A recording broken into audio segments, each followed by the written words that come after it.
సంగారెడ్డిలోని ఆదివారం మార్కెట్లో నెలకొన్న ప్రసిద్ధ ఆలయమైన అభయాంజనేయ స్వామి దేవాలయంలో శనివారం సాయంత్రం 7 గంటలకు వైభవపేతంగా ఘనంగా భక్తజనుల ముక్తకంఠంతో సామూహిక హనుమాన్ చాలీసా పారాయణ జరిగింది.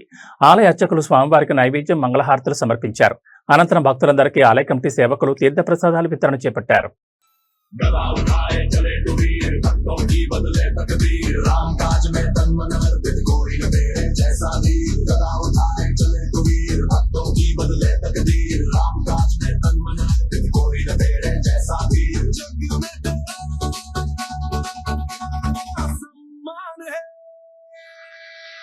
हनुमान है, हनुमान है, महावीर तू ही हनुमान है, भगवान है, हनुमान है, हनुमान मेरे भगवान है।